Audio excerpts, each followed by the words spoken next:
Barcelona 2 goals lead slip it away in a dramatic finish as they draw 2-2 with Celta Vigo. Rafinha scored again and taking his season by 13 goals, and Lewandowski added another goal.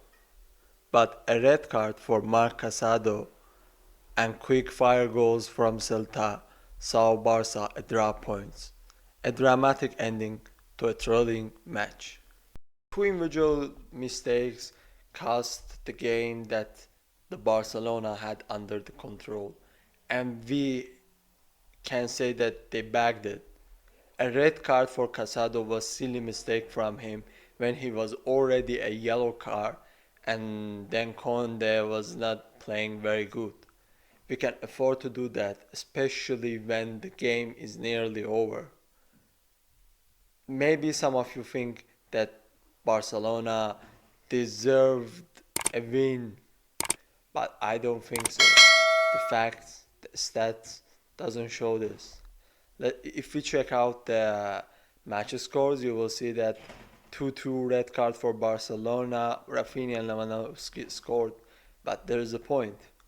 Also, Gonzalez Alvarez scored for Celta Vigo in 84 and 86 minutes.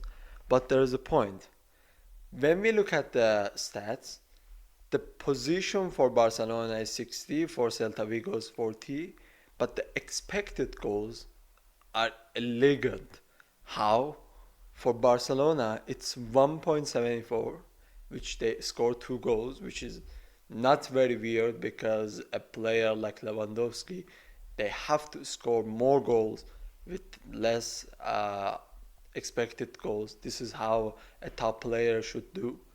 But for Celta Vigo, they had almost 2.5 expected goal, which is if Celta Vigo could win this game, it was not something we can say unfair.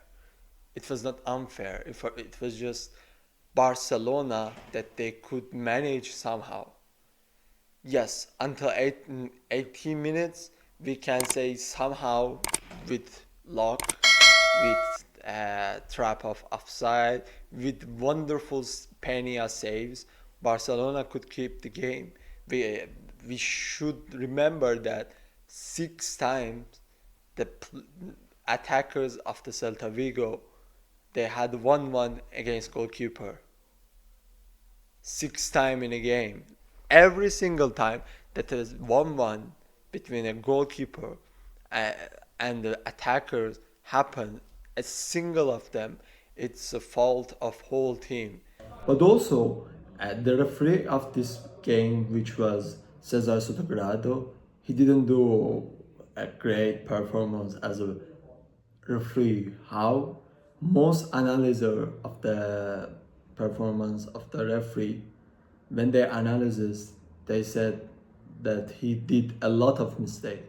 And one of the most important mistakes that he did was that he didn't send out another Barca player, which he was Martin, the left back of the Barcelona. He did a bad tackle on an Aspas, but the total shoots 15 for Celta Vigo, 9 Barcelona.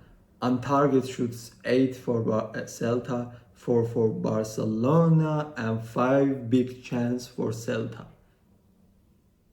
Celta Vigo attackers, they didn't do very well, and it's not something weird because they are Celta Vigo. The quality that Barcelona attackers have, it's not comparable to Celta Vigo, and we all know that. But also, Barcelona had to be so thankful from Pena because his wonderful saves saved Barcelona, and maybe if they didn't beat it today, it's just because how he saved. And after this, when I was checking also the marks of the players, here we go. Yeah, as you can see, the best player of the match becomes Rafinha. He did play very good. Last game before FIFA Day, I thought that Rafinha cannot play without Yamal, he cannot play very good, but he showed that that was just a misunderstanding. Now he's again back to his good times. Also in FIFA Day, he had very good performance with Brazil. Brazil was not very good, but Rafinha in an individual, he was very good. In Equipenia, for this year, this season, I thought that Inaki Peña gonna be the bug of the Barcelona. But until now, this period of season, I don't think so. I think he did what Barcelona wants from a goalkeeper. And lack of Ter Stegen didn't feel that much. Also in the defenders, Kunde, he gives a assist, but his performance was awful. Kobarsi same, Martinez same, but Martinez was the only reason that he could keep the structure of the defender. And in the right and in the left position of the defender, Martin, he got a yellow card. He changed with in the minute of 46. He changed with Balde, but the point is Martin also he deserved a sent out. It's not just because I feel I feel it. This is how other professional referees. The idea was also same as me that he has to send out. Oh, in the midfielder, Casado sent out, and before sending out and getting red card, he was not good. He was not something special. And about Pedri, I think for Pedri, he was good, but he needs to be a much more. I was expecting much more from Pedri.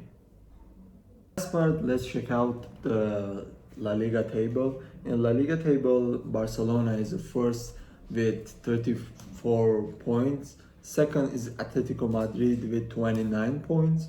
And the third one is Real Madrid with 27 points, but they did play less 2 games, which they will play against Leganes. And the other one is gonna be Valencia, which they will play in the future. If Real Madrid could win those 2 games, they can be 33 points, which is just 1 point different with Barcelona. And we can say La Liga, after El Clasico, so many analysts and people think that the La Liga is over, Barcelona won the La Liga. But I think if Real Madrid can win those 2 games, they can come back and they can win. They have a chance to win La Liga one more time. Especially it depends on the Leganes and also Liverpool match, that how Real Madrid will continue. Is Ancelotti find the Real Madrid problem or not? It's just they will continue like this. And another point I wanna mention about the Barcelona sequence of the bad luck and bad games they had.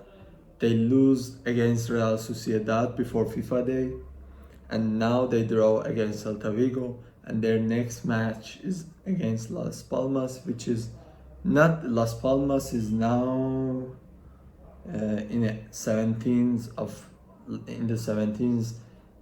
La Liga, but Barcelona is not very good situation, so it's gonna be interesting to see how their game is going to be.